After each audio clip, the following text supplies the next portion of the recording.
하박국 3장 17절에서 19절 말씀을 나누겠습니다. 17절 비록 무화과 나무가 무성치 못하며 포도나무에 열매가 없으며 감람나무에 소출이 없으며 밭에 식물이 없으며 우리의 양이 없으며 외양간에 소가 없을지라도 18절 같이 한번 읽겠습니다. 시작.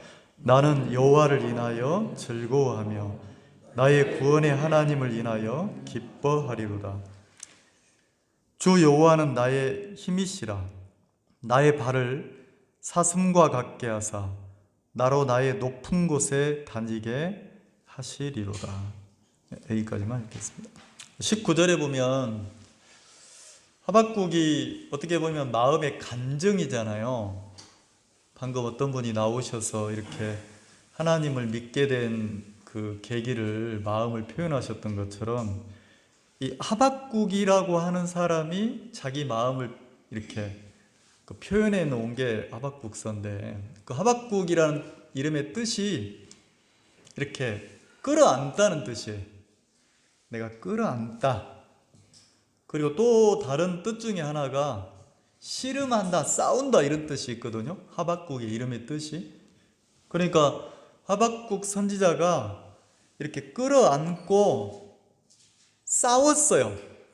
뭘 끌어안았냐면 자기 민족 남유다가 멸망할 것을, 남유다의 문제를 자기 문제처럼 안고 끌어안고 하나님 앞에 그 문제를 가지고 와서 하나님 앞에 싸웠다는 거예요. 우리가 인생이 어떻게 보면 인생을 표현할 때 싸움이잖아요. 매 순간 싸움이잖아요. 근데 이제 그리스도인들은, 신앙인들은 싸움을 어떻게 싸우냐면 사람과 사람 사이의 싸움이 아니라는 거죠. 그래서 어떤 문제를 가지고 자식 문제가 있다 그러면 그리스도인들은, 신앙하는 사람들은 그 자식 문제를 품고 자식하고 막 이렇게 싸우는 게 아니고, 물론 1차적으로 싸울 수도 있지만 그 자식 문제를 끌어안고 누구 앞으로 갑니까? 하나님 앞으로 가서 하나님 앞에 막 이 자식 문제를 주님 앞에 던지는 거예요. 주님하고 막 씨름을 하는 거죠. 근데 이 자식을 향한 하나님의 계획과 뜻이 보여지면 이제 자식을 하나님께 맡기고 놓는 거죠.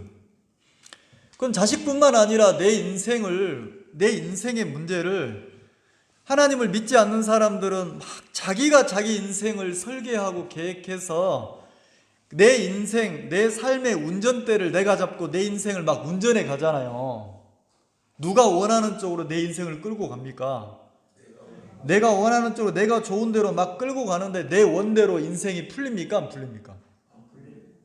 안 풀리잖아요. 근데 하나님을 믿는 우리들은 내 인생 문제도 안고 누구 앞으로 가냐면 하나님 앞으로 가는 거예요.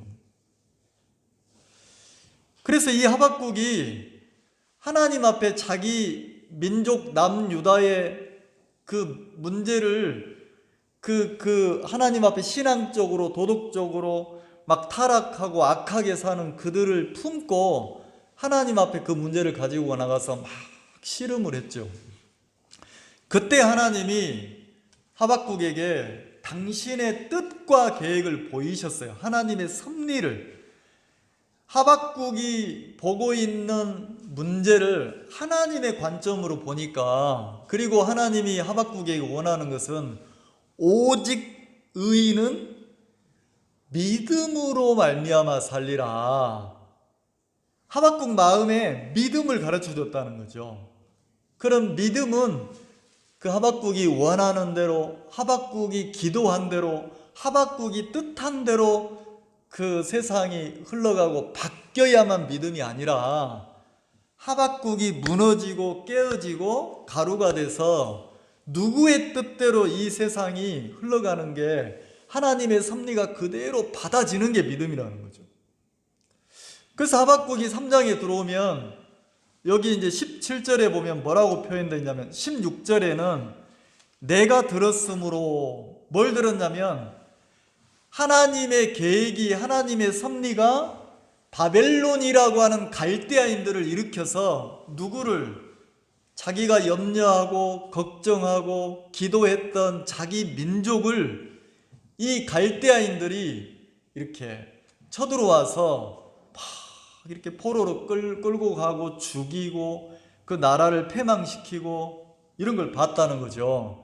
그래서 하박국의 마음이 자기 민족이 무너지니까, 자기 나라가 패망하니까, 이거는 하박국의 뜻이 아니잖아요. 하박국은 자기 나라가 잘 됐으면 좋겠고, 자기 집안이, 자기 가족이, 자기 친척이 막 부흥했으면 좋겠는데 멸망하니까 막 어려워했단 말이에요. 그래서 하박국의 마음이 막 무너지고 힘들어했죠. 그러다가 하박국이 뭐라고 표현을 하냐면 17절에 비록 그랬어요. 비록, 그러니까 자기가 원하는 겁니까? 원하지 않는 대로 흘러갔다는 말입니까? 비록 무화과 나무가 무성치 못하며 포도나무에 열매가 없으며 감람나무에 소출이 없으며 밭에 식물이 없으며 우리의 양이 없으며 외양간에 소가 없을지라도, 그랬어요. 여기 반복돼서 나눈 단어가 뭡니까? 없으며, 없으며, 없다, 이 뜻이에요. 그럼 이제 이 17절을 보면 하박국의 마음에는 무엇을 계속 원했습니까? 지금은 잎이 무성하지 않을지라도 내가 기도하면, 내가 하나님 앞에 마음을 조아리고 하나님을 잘 섬기면, 내가 믿음으로 살면 그 없던 그 잎사귀가 점점 나와서 무성해지기를 바랬다는 거잖아요. 지금은 비록 포도 열매가 없을지라도 내가 하나님을 잘 섬기면 이제 포도 열매가 더 풍성하고 더 많아지기를 바랬잖아요. 그러니까 이 17절을 보면 꼭 인생을 사는 내 마음 같다는 거죠. 지금은 내가 좀 형편이 어렵고 힘들고 내가 좀 이렇게 빈약할지라도 내 나중은, 내가 조금 지나면 잎사귀가 무성해지고 풍성해지고, 지금은 외양간에 소가 몇 마리 있어요? 아니, 한두 마리 있을지라도, 지금 내 형편에 그 소가 한두 마리 있을지라도 내가 하나님을 믿고 나면, 신앙을 하고 나면 소가 두 마리가 네 마리 되고, 네 마리가 여덟 마리 되고, 여덟 마리가 16마리 되고, 외양간의 소가 점점 뭐 하길 바랍니까? 많아지길 바란다는 거죠. 그러면 우리는 뭐 하겠다는 겁니까? 잎사귀가 없다가 잎사귀가 많아지면 여호와를 찬양하고 즐거워하고 기뻐하고 하나님께 영광을 돌리고, 이렇게 내가 하나님을 섬기고 인생을 살려고 하는 내가 보인다는 거죠. 근데 하박국은 어떻게 마음이 바뀌었습니까? 무화과 나무에 잎사귀가 무성치 않고 없을지라도, 그 다음에 감람나무에 소출이 없을지라도, 외양간에 소가 없을지라도, 그러니까 자기가 뜻하고 계획한 대로 하나도 되지 않았어요. 그러면 누구 뜻과 누구 계획대로 지금 세상이 흘러가고 있습니까? 하나님 앞에 내가 서보면 모르겠어요. 나도 그렇게 살 때가 있었는데, 내가 하나님을 믿지 않고 살 때 무슨 자신감이었는지 모르겠어요. 그냥 막 하나님 없이 내가 잘하면 되지, 막 이런 마음이었잖아요. 근데 하나님을 내가 알아가면 알아갈수록, 내가 하나님을 믿으면 믿을수록 나는 너무 작은 존재라는 생각이 드는 거예요. 제가 주특기가 잘난 척이거든요. 주특기가 뭐라고요? 이 말 하니까 또 설교 끝나고 나면 목사님 잘난 척 더럽게 하대, 또 이런 사람도 있어요. 그냥 제 마음을 표현하는 거예요. 주특기가 내가 살다 보니까, 나를 보니까 잘난 척을 좋아하는 거라. 잘난 척.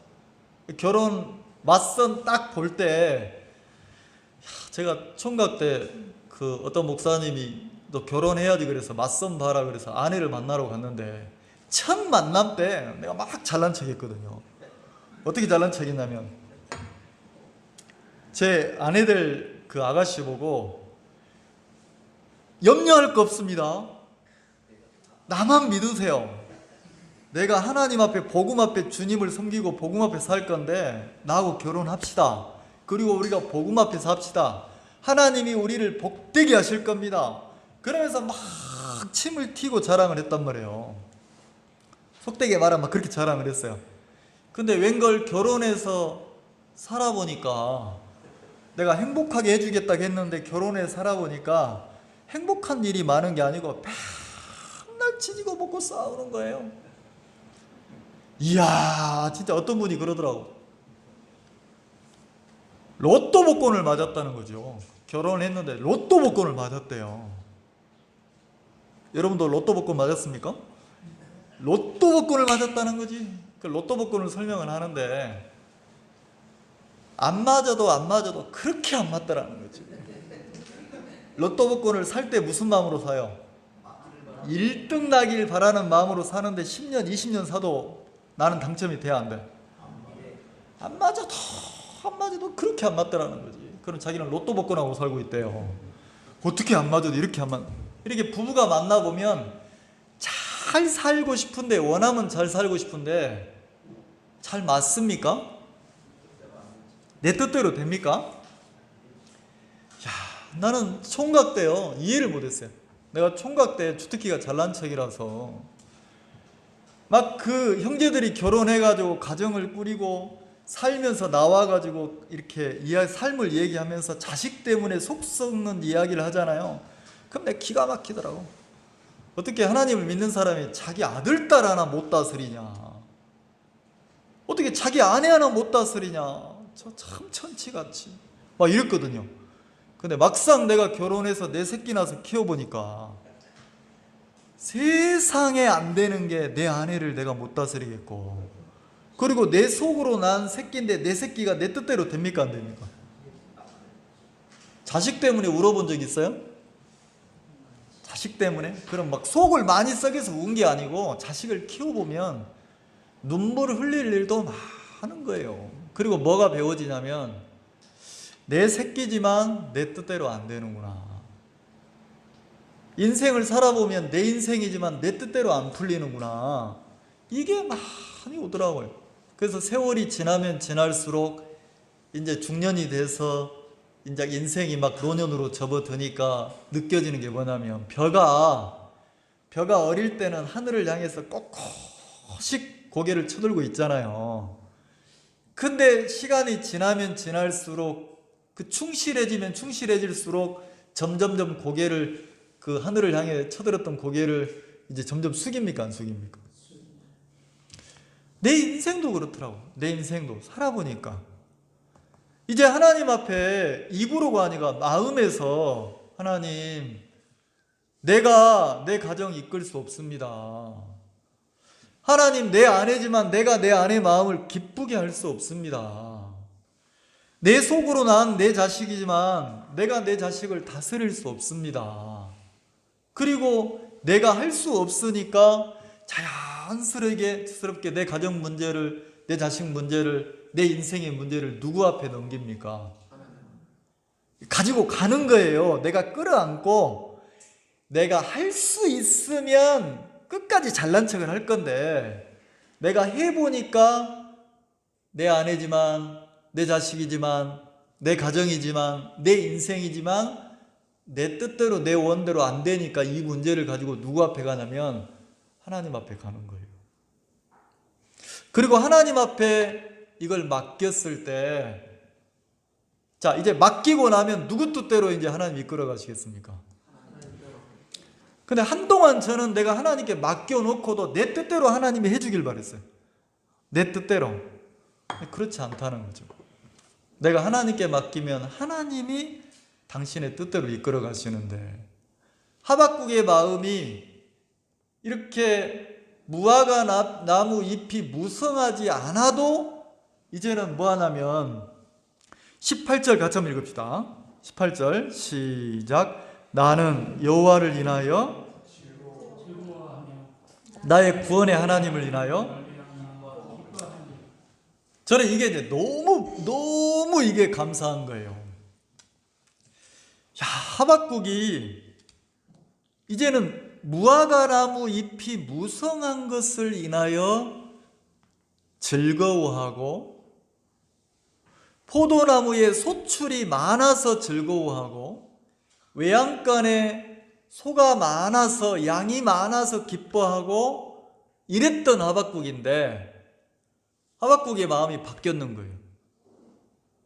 이제 어떻게 바뀌었냐면, 나는 여호와를 인하여 즐거워하며. 자, 하박국이 누구로 인해서 즐거워한다고요? 하나님 뭘 준비하고 뭐 하고 계시는데요?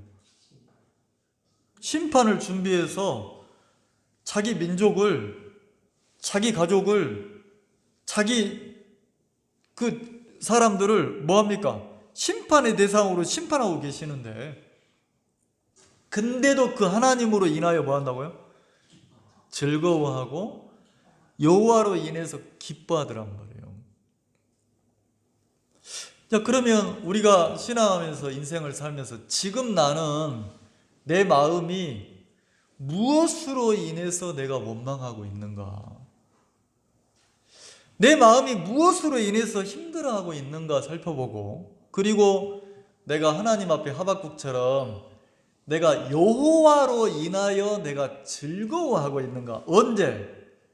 지금 현재 내가 여호와로 인해서 내가 즐거워하는 부분이 어떤 부분이 있지? 내가 나를 구원하신 구원의 하나님으로 인해서 내가 기뻐하고 막 주께 영광 돌리고 살고 있는 내 삶이 얼마나 있지? 하나님 앞에 살펴보자는 거죠. 어떤 학자들이 연구를 했어요. 어떤 연구를 했냐면, 원숭이 무리를 우리에 넣은 거예요.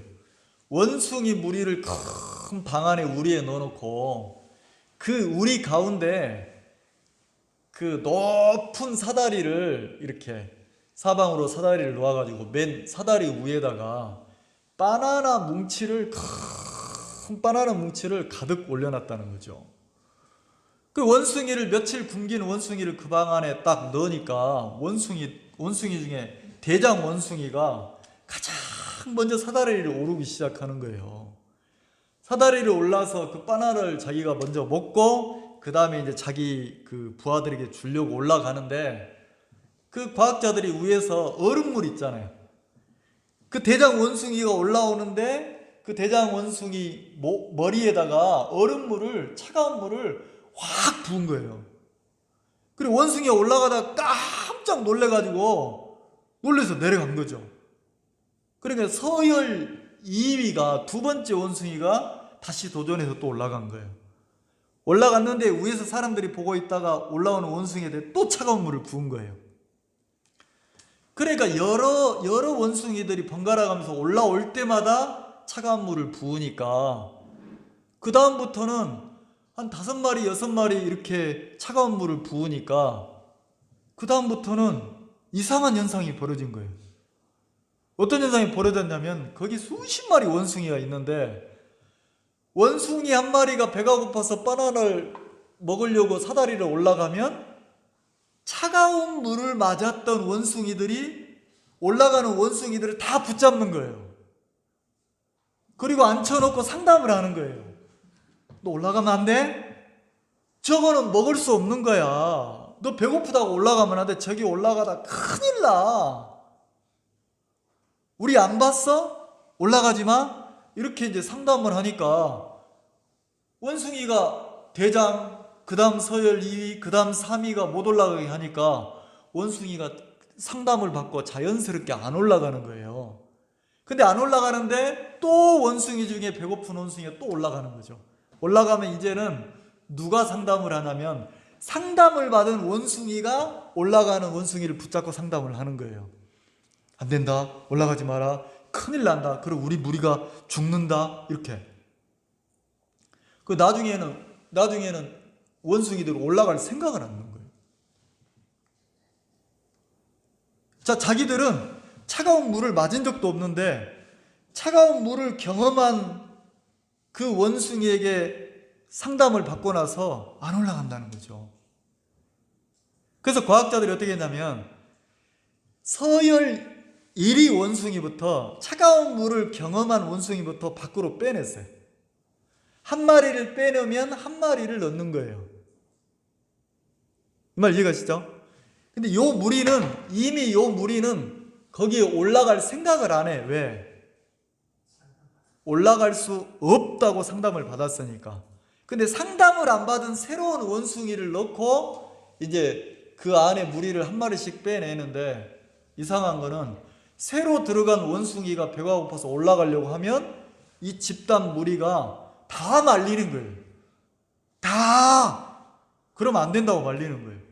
그러니까 새로운 원숭이가 들어가서 그 질서를 따라서, 사회 무리의 질서를 따라서 어떻게 하냐면 올라가면 안 되는 거구나, 올라가면 안 되는 거구나, 이렇게 배운 거예요. 그래서 올라갈 생각을 안 넣는 거예요. 나중에는 한 마리 한 마리 한 마리 교체하다 보니까 다 바꿨어요. 새로운 원숭이로 다 바뀌었는데도 위로 올라갈 생각을 안 하라는 거죠. 자, 그러면 이 방 안에 있는 원숭이 무리들이 올라가서 먹으면 되는데, 이제 과학자들이 이제 물도 안 뿌리는데 새로운 규칙이 형성된 거예요. 어떤 규칙이? 저 위에 있는 바나나는 먹을 수가 없어. 밑에 그 먹이 그 공간을 통해서 넣어주는 것만 먹어야 돼. 절대 올라갈 수 없어. 자, 잘못된 상식인데도 그 사회에서 진리처럼 가르치고 통용되는 생각에 길들여지니까 못 올라가더라는 거죠. 그러면 마치 이것도 한번 얘기해 볼까요? 그 과학자들이 또 실험을 했어요. 쥐 있잖아요, 쥐. 쥐를 그 물통에다가, 큰 물통에다가, 수조에다가 쥐를 이렇게 몇 마리를 딱 빠뜨렸어요. 빠뜨리니까 몇 시간 만에 익사해서 죽는 거예요. 몇 시간 만에. 물속에서 잡을 데 없으니까 몇 시간 만에 익사해서 죽는 거예요, 쥐가. 그래, 과학자들이 어떻게 실험을 했냐면 다 죽는 걸 보면서 그 다음에 또 쥐를 집어넣고 어떻게 했냐면 죽으려고 할 때 과학자들이 쥐를 건져서 꺼낸 거예요. 꺼내가지고 그 맛있는 음식을, 쥐가 좋아하는 음식을 배불리 막 먹게 했어요. 배불리 먹고 막 좋아하도록 했어요. 며칠 뒤에 다시 그 쥐를 그 물이 있는 통 속에 또 집어넣은 거예요. 근데 이상한 현상이 벌어졌어요. 어떤 현상이 벌어졌냐면 하루가 지났는데 안 죽는 거예요. 이틀, 3일이 지났는데 쥐가 안 죽는 거예요. 계속 수영하고 있는 거예요. 며칠까지 가냐면 일주일까지 가더라는 거죠. 일주일까지. 그러면서 과학자들이 뭘 생각했냐면, 야, 저 미물인 쥐도 내가 살 수 있다는, 내가 계속해서 수영하고 있으면 누군가가 나를 꺼내서 살려줘서 먹을 걸 주고 나를 쉬게 해주고 내가 여기서 벗어날 수 있다는 소망을 가지니까 몇 시간 만에 죽던 쥐가 며칠까지 버티냐면 일주일을 버티더라는 거죠. 일주일. 그러면서 어떤 얘기를 하냐면 망망대해에 사람이 빠지면 몇 시간 만에 죽는데요. 몇 시간 만에 익사한다는 거죠. 근데 일주일이 지났는데도 안 죽고 살아있는 사람들이 있더라는 거지. 망망대해 바다에서. 왜? 뭐 때문에 삽니까?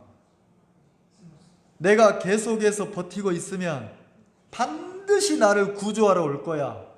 내가 구조가 될 거야. 나는 여기서 벗어날 수 있어. 그 사람 마음속에 뭐가? 그 사람이 가지고 있는 작은 불씨 같은 소망 하나가 그 망망대해에서 일주일을 버티게 한다는 거죠. 사람도. 근데 똑같이 망망대해 바다에 빠졌는데 그렇게 빨리 죽지 않아도 되는데 빨리 죽는 이유가 뭐냐면 절망이라는 거예요. 바다에 빠지면 너무 넓으니까, 너무 망망대해니까 절망이 딱 찾아온다는 거죠. 그 사람이 죽어본다는 거죠. 그러면 우리가 인생을 살아갈 때, 그리스도의 인생을 살아갈 때 지금, 언제요? 지금 내가 어떤 소망을 품고 이 형편을 이기고 살아가고 있냐는 거죠. 내가 무화과 나무 잎사귀가 무성할 때 여호와를 무성할 때는 찬양할 수 있죠. 포도나무에 열매가 많을 때 내가 기뻐할 수 있죠. 외양간에 막 양과 소가 많을 때 즐거워할 수 있죠. 근데 지금 하박국은 어떤 형편입니까? 없어요. 없는 형편이란 말이에요. 그리고 뭐가 없다는 거예요? 내가 즐거워하고 기뻐할 수 있는 조건이 있어요, 없어요? 없다는 거죠. 근데 하박국 선지자는 이 하박국 말씀을 통해서 우리에게 뭘 가르칩니까? 어떤 메시지를 주냐는 거예요. 없는데 뭐예요? 즐거워하고, 없는데 뭐예요? 기뻐하리로다 그래요. 누구로 인하여? 여호와로 인하여. 그래서 하박국 마음에는 누구를 소망하고 있습니까? 하나님을 소망하고 있고, 그 하나님을 향한 소망이 형편을 이기고 자기가 즐거워하고 기뻐할 수 있도록 바꾸더라는 거지. 그러면서 뭐라고 표현합니까? 19절 주 여호와는 나의 뭐라고요? 하박국이 간증하는 거예요. 여호와는 나의 힘이시라. 우리 한번 얘기해 볼까요? 여호와는 나의 힘이시라. 여호와는 나의 힘이시라. 돈은 내 힘이라. 자식은 내 힘이라. 남편이 내 힘이라. 내가 교회는 나오고 있고 내가 하나님을 믿는다고는 하고 있지만 마음에 누구를 힘을 삼아서 살고 있느냐? 내가 세상을, 사람을, 형편을 힘으로 산다면 그 사람은 낭망한다는 거죠. 근데 하박국은 뭐라고 합니까? 여호와는 나의 힘이시라. 그럼 하박국은 우리처럼 인생을 살면서 하박국이 걸어가는 인생의 걸음이 오늘도 이 순간도 누구로 인해서 힘을 얻고 산다는 겁니까? 여호와로 인하여. 왜? 하나님이 그 하박국에게 뭐가 됐어요? 힘이 됐다는 거죠. 힘이 됐다는 거예요. 그러면서 뭐라고 합니까? 여호와는 나의 힘이시라. 그 다음에 자기 간증이에요. 이거 마음의 간증인데, 나의 발을, 이 발은 멈추지 않고 지금도 한 발 한 발 걷고 있잖아요. 인생길을. 나의 발을 뭐 같게 하시고? 사슴 같게 하사. 하박국이 내 걸음을, 내 발을 사슴 같게 하사. 그 사슴이 뭐냐면 그 산양이나 그 사슴이 보면, 암사슴이 절벽을 막 그 절벽을 이렇게 올라다니는 사슴 봤습니까? 어떻게 거기를 올라가는지 몰라요.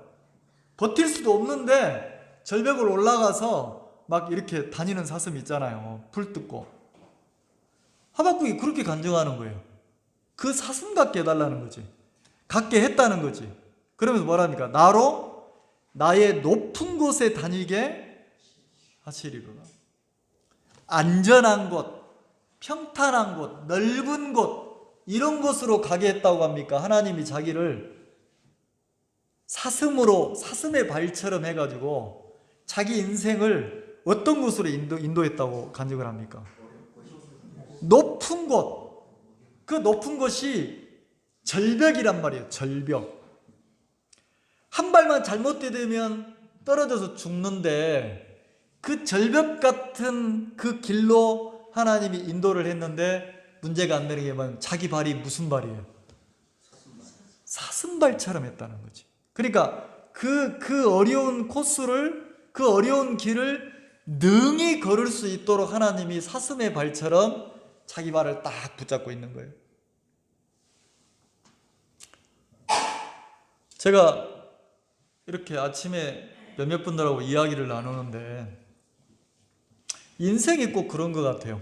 여러분의 인생은 어떤지 모르겠지만 인생을 걸어가 보니까 마치 그 절벽 위를 높은 곳을 걷는 사슴처럼 인생이 아슬아슬할 때가 많은 거예요.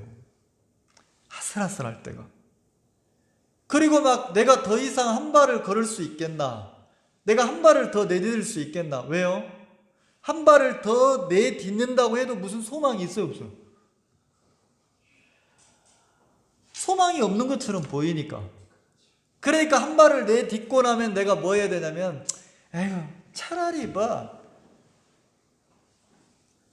그냥 그만둘까? 이런 마음이 들 정도로 막연할 때가 많더라는 거지. 마치 내가 소망 없이 내가 그냥 절망하고 어쩔 수 없이 순간순간 하루하루 내가 살아가는 인생으로 전락해서 그렇게 살도록 마귀가 만들 때가 많더라는 거죠. 근데 희한하죠. 하박국이 나는 여호와로 인하여 즐거워하고 여호와로 인하여 기뻐하리로다 그랬어요. 기뻐하리로다. 그러면 앞으로 삶도 누구로 인해서 계속 기뻐한다는 겁니까? 하나님으로 인하여. 근데 하박국의 인생은 지금 어디로 가고 있어요? 높은 곳. 누구만이 걸어갈 수 있는 곳. 그 사슴들만 걸어갈 수 있는 그 절벽 같은 곳으로 걷고 있는데 하박국의 마음에서 계속 뭐가 나와요? 여호와로 인해서 뭐가 나와요? 즐거워하고 여호와로 인해서 기뻐하는. 그러니까 이거는 누구에게서만 들을 수 있는 아름다운 찬양이냐면 하박국이라고 하는 사람에게서. 그러면 내 인생을 한번 돌아봅시다. 우리 인생을 한번 돌아봅시다. 그러면 우리도 마치 그 절벽을 아슬아슬하게 걷는 것처럼 외로움 속에서 막 곤고함 속에서 힘든 형편 속에서 사람의 마음이 뭐 먹을 게 있고 뭐가 이 땅에서 외롭지 않은 건 아니잖아요.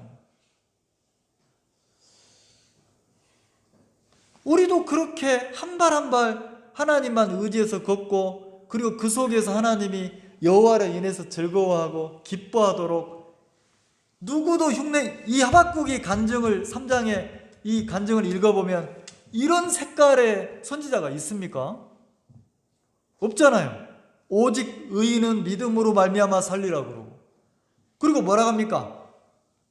나는 여호와로 인하여 즐거워 기뻐한다 하고 감람나무에 잎이 없어도 외양간에 소가 없어도 없는데도 여호와를 찬양하고 산다 하잖아요. 자, 그러면 이 성경에서 하박국만이 가지고 있는 기쁨, 하박국만이 가지고 있는 즐거움, 그게 하박국 성경을 보면서 우리가 느낄 수가 있잖아요. 맞죠? 그러면 꼭 하나님이 이 세상을 볼 때 하박국을 하나님이 찾기가 쉽겠어요? 어렵겠어요? 딱 들으면 아는 거예요. 목자는 그거 아세요? 목자가 양을 안 닦아대. 그리고 양도 목자의 소리를 안 대요. 몇백 마리인데 양수나 그러면 그 속에서 양순이가 온대요. 양이. 그럼 하나님이 이 세상에 수없이 많은 사람들 중에 하박국을 정확하게 하나님 못 찾겠어요? 뭐 하나님은 찾으시겠죠. 그러면 하박국도 야, 이 소리는 누구 소리야? 하박국 소리다. 이 즐거움은 누가 누리는 즐거움이다? 하박국이 누리는 즐거움이다. 이 기쁨은 누가 누리는 기쁨이다? 하박국이 누리는 기쁨이다. 그냥 저는 그 생각이 좀 들더라고요. 하나님이 나를 보시면, 우리를 보시면, 하나님이 딱 우리를 보시면, 야, 오 하박국, 그럼 저기서만 오 하박국만 누리는 즐거움과 기쁨이 막 여호와로 인해서 기뻐하는 기쁨의 소리가 막 나와야 돼, 안 나와야 돼? 그 소리를 듣는 하나님이 얼마나 기쁘시겠냔 말이에요. 하나님이 딱 봤는데, 이야, 세상에. 갑자기 저 자매님 이름이 생각이 안 나요. 얼굴은 보고 있는데 이름이 생각이 안 나. 아, 저 우하박국 갑자기 생각이 나. 우하박국. 뭔 하박국이요? 그 하나님 나를 보시면 정하박국. 그래, 이건 누구도 흉내 못 내. 누구에게서만 나오는 기쁨의 소리고 즐거움의 소리입니까? 정하박국에서만. 그러면 다 놓고 하나님이 여러분들을 한 사람 한 사람 보실 때 여러분들이 지금 절벽 같은 이 세상살이를 살아가면서 하나님을 의지하고 살면서 하나님으로 인해서 즐거워하고 기뻐하는 마음을 품고 여호와를 소망하고 산다면 하나님이 그 소리를 들으면서 얼마나 기쁘겠냐는 거죠. 얼마나 기쁘겠냐는 거죠. 근데 성경에는 또 어떤 인생이 있습니까? 소금이 만일 그랬어요. 만일. 자, 소금이 맛을 잃을 수 있어요, 없어요?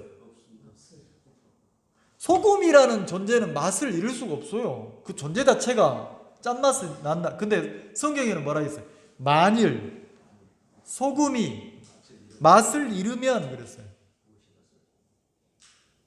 쓸데가 없어. 밖에 버려온다는 거예요. 밟힌다는 거죠. 그러면 우리가 소금인데 맛이 잃어버릴 수 없는데 사단에게 속아서 지금 이 순간 여호와로 인해서 내가 즐거워하고 기뻐하지 못한다면 나는 마치 맛을 잃어버린 소금처럼 절망 속에 살고 있다는 거죠. 그러면 우리 인생이 평탄한 길로만 인도하시는 게 아니고 하나님이 하박국의 인생을 걸음을 높은 곳으로 걷게 하신 것처럼 하나님 우리도 여호와로만 기뻐하고 즐거워할 수 있는 그 인생으로 우리를 자꾸 이끌어 가십니까? 안 가십니까? 제가 이렇게 좀 초치는 게 아니고 어떤 분들은 가까이 있으면 그래요.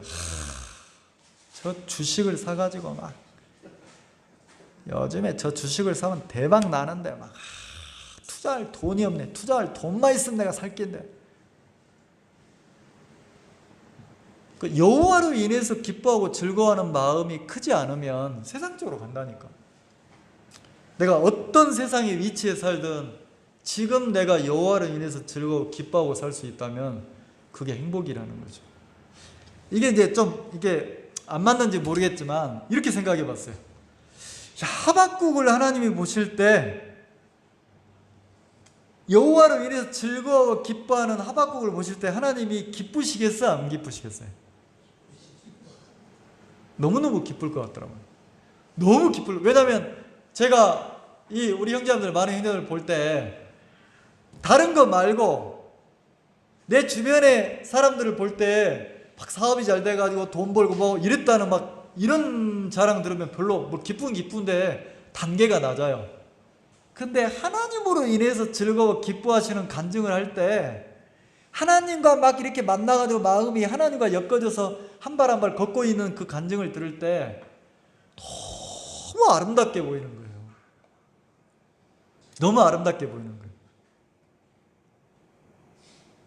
그러면 하나님이 우리를 보실 때 내가 여호와로 인하여 즐거워하고 기뻐하고 산다면 그 여호와로 인한 즐거움과 기쁨을 누리고 사는 우리를 볼 때 하나님이 너무 기뻐하실 거 아니냐는 거지.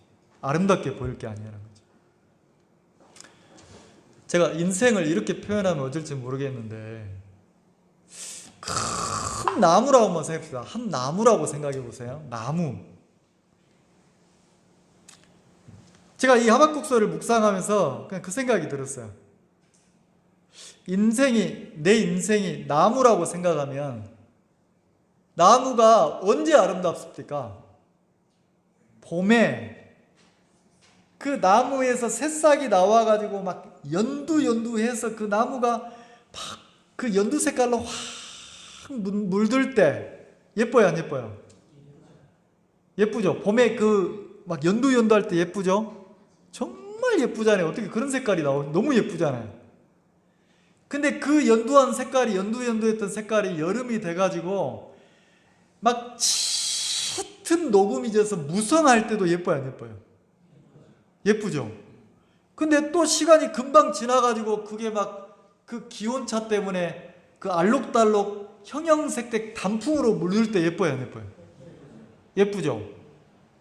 자, 그러면 어느 때가 가장 예쁜 인생입니까? 나무 인생 중에. 다 이뻐요? 진짜 다 이뻐요? 자, 그럼 그 나무가 내 인생이라고 보면 하나님이 내 인생을 보실 때 언제가 가장 예뻐요? 내가 젊을 때, 여러분은 언제로 돌아가고 싶어요? 내가 딱 한 번 인생 돌아갈 수 있다면, 기회를 준다면 언제로 돌아갈래요? 안 돌아가고 싶대요. 자, 그러면 젊은 날, 우리는 막 나이가 먹고 중년이 되고 이제 노년으로 들어서면 이제 뭘 그리워합니까? 나이가 많으면 많을수록 어떤 얘기를 많이 합니까? 아이고, 내가 네 나이 때는 날라다녔다. 그래서 이제 70밖에 안 됐냐? 한창이네. 이러잖아요. 근데 하나님이 우리 인생을 보실 때 막 연두연두한 젊을 때나 짙은 녹음이 진 그 한창일 때나 막 형형색색 물들어가지고 이제 조금 있으면 물들고 나면 뭐합니까? 떨어지잖아요. 이제 점점 이제 눈도 안 보이고 막 이제 음식을 먹어도 소화도 안 되고 걷지도 못하고. 그 어떤 자매님은 10년 전에 제가 만났거든요.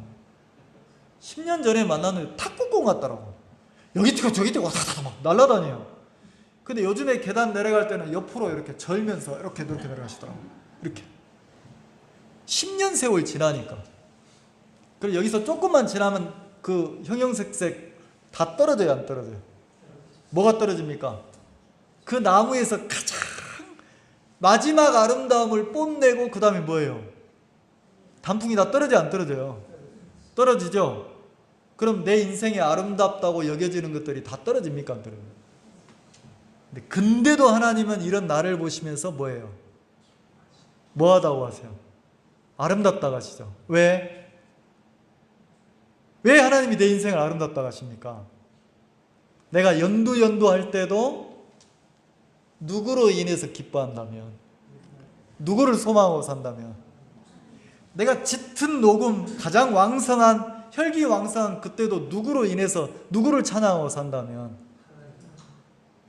그러면 마지막 형형색색 아름다움 그 색을 내고 있는 지금 막 중년, 노년 요때도 내가 여호와로 인해서 기뻐하고 즐거워한다면, 주를 찬양한다면 하나님 아름답다고 하실 거 아니에요. 그리고 이게 다 지고 나면 우리는 내가 지금까지 찬양하고 노래했던 주님 앞으로 가야 한다. 그럼 내 인생이 아름답지 않습니까? 너무 아름답잖아요. 너무 아름다워요. 왜? 하나님이 내 발을 사슴 같게 했어요. 자, 19절 한번 읽어봅시다. 시작. 주 여호와는 나의 힘이시라. 여러분, 이렇게 간증할 수 있습니까? 내 인생 통틀어서 하박국이 하나님은 나의 힘이시라 간증한 것처럼, 여러분이 우리가 인생을 살아가면서 하나님은 나의 힘이시다. 이 말은 다시 바꾸면 하나님만 나의 즐거움이고 기쁨이고 나의 소망이시라. 맞죠? 그리고 뭐라고 합니까? 나의 발을, 하나님이 나의 발을 뭐 같게 했어요? 사슴발이란 말이에요. 사슴발. 그럼 높은 곳이 두려워할 게 있어요? 걱정할 거 있어요? 능히 높은 곳을 오를 수 있는 발을 주셨는데, 능히 여호와를 찬양하며 살 수 있도록 하셨는데, 마치 잘못된 사회 생각에 원숭이들이 갇혀서 배를 골고 있는 것처럼 우리가 그리스도인인데 우리는 착각할 때가 있는 거예요. 내가 여호와로 인해서 즐거워 기뻐하며 살아야 될 사람인데 마치 내가 하나님 믿지 않는 세상 사람처럼 절망하고 좌절하고 소망이 없는 것처럼 살 때가 많다는 거죠. 근데 하나님은 뭐라고 하십니까? 하박국을 통해서 여호와는 나의 힘이시라. 나의 발을 뭐 같게 하셨다고요? 사슴발 같겠다. 사슴발. 그러면 내게서 끊이지 않고 계속해서 여호와로 인해서 즐거워 기뻐하는 주를 찬양하는 소리가 나올 수 있도록 하나님이 내 발을 사슴 같게 했습니까? 안 했습니까? 했죠? 나로 높은 곳에 다니게 하시리로다. 사슴이 높은 곳에 올라가서 이상 없이 잘 살아가니까 우리가 사슴이 대단하다 하지. 다른 동물들처럼 그냥 평지만 다닐 수 있다면 무슨 사슴을 대단하다 하겠어요? 그럼 우리 그리스도인이 하나님 섬기는 우리가 마치 사슴처럼 어떤 형편도 다 이기고 주를 찬양하고 노래하며 살 수 있도록 하나님이 하셨어요, 안 하셨어요? 했잖아요. 나는 이게 너무 아름다운 거예요. 너무 아름다워. 그러면 이런 하박국을 보실 때 하박국은 여호와로 인하여 기뻐하고 하나님은 이런 하박국을 보실 때 기쁘겠어요, 안 기쁘겠어요? 기쁘잖아요. 그러면 이렇게 한번 봅시다. 세상을 볼 때 많은 사람 중에 이 시대에 하나님 하박국을 보면 여호와로 인해서 즐거워 기뻐하는 하박국을 보면 하나님이 기뻐요, 안 기뻐요? 기쁘잖아요. 근데 2000년 전에 하나님이 또 기뻤던 게 있다니까. 또 기뻤던 게. 자, 우리 마태복음 3장 한번 봅시다. 마태복음 3장.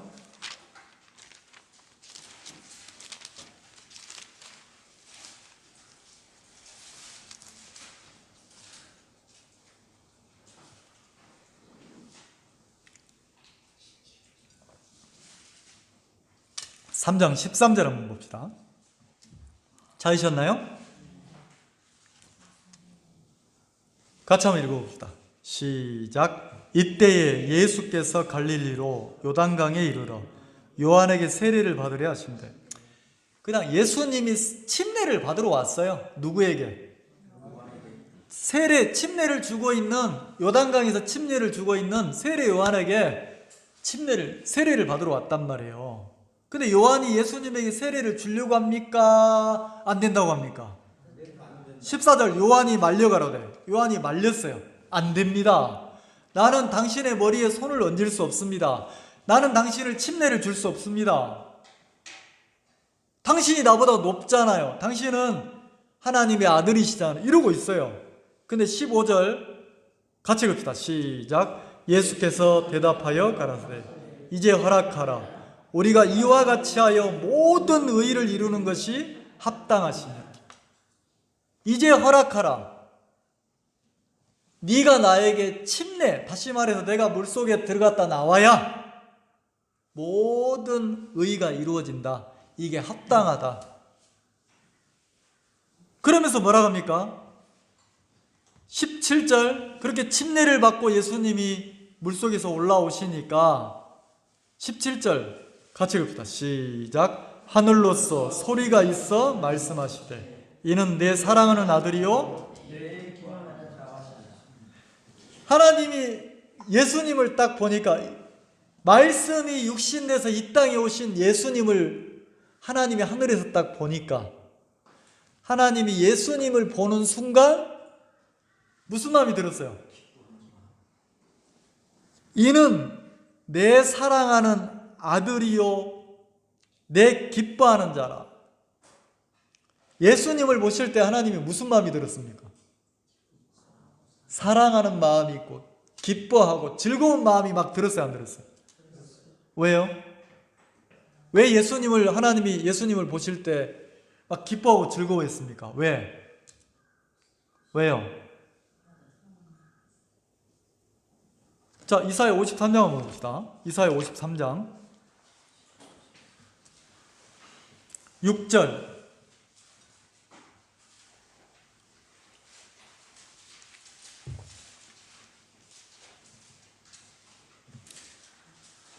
(1032페이지입니다) 이사야 53장 6절 찾으셨죠?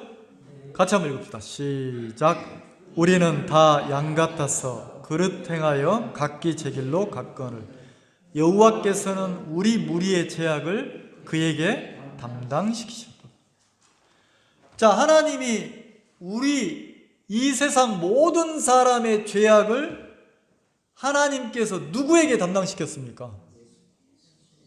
그에게. 그가 누구예요? 예수님이시잖아요. 그러니까 하나님이 예수님을 딱 보실 때, 하늘에서 보실 때 왜 기쁘고 왜 사랑이 갔습니까? 이 세상 모든 사람들의 죄를 누가 담당하니까? 예수님이 담당하시니까. 이 말 이해가시죠? 우리를 사랑하시는 주님이 우리의 모든 죄악을 예수님에게 넘겨서 예수님이 담당하시도록 했단 말이에요. 내 모든 죄를 예수님이 담당하도록 했어요. 우리 죄를 담당하시는 예수님을 보실 때 하나님이 너무 사랑스럽고 너무 기뻤다는 거죠. 너무 기뻤다는 거죠. 자, 히브리서 9장 한 절 보고 마칩시다. 히브리서 9장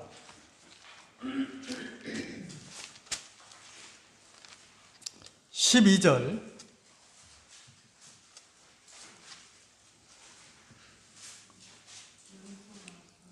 히브리서 9장 12절.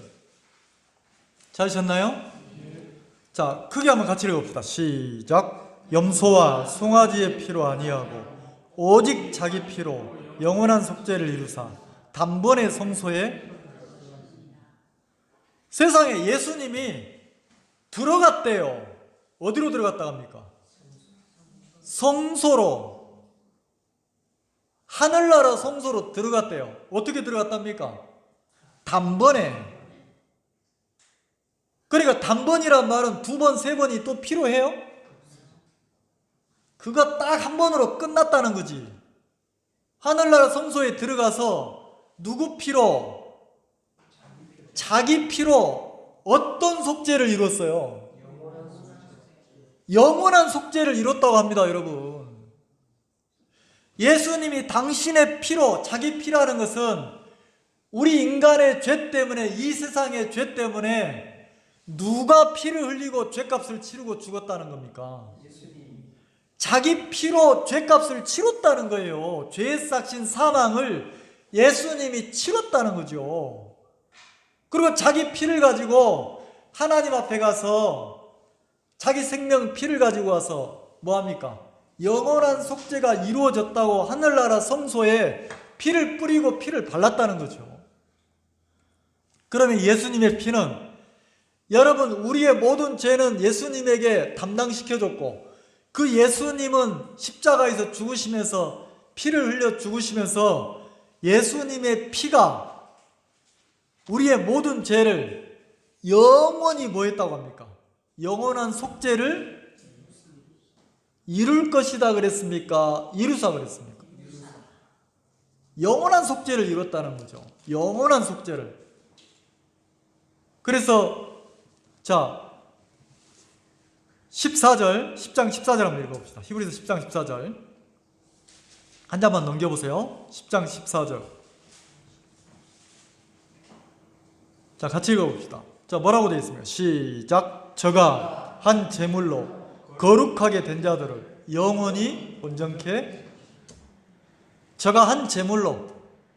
자, 우리 죄 때문에 예수님이 거룩한 제물이 되셔서, 예수님이 제물이 되셔서 우리의 죄를 영원히 죄값을 치르고 영원한 속죄를 이루셔서, 자, 우리는 반대로 영원히 온전케 됐어요, 안 됐어요?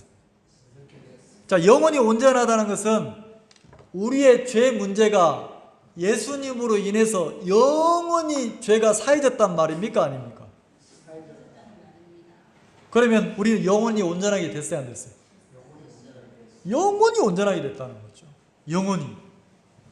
그래서 우리가 이제는 하나님 앞에 누구를 힘입어서 담대히 나갈 수 있게 됐습니까? 자, 19절. 그러므로 형제들아, 우리가 예수의 피를 힘입어. 자, 누구를 힘입어? 예수님의 죽음, 예수님의 공로를 힘입어서 하나님 앞에 담대히 나갈 수 있도록 그 길이 열렸다는 거죠.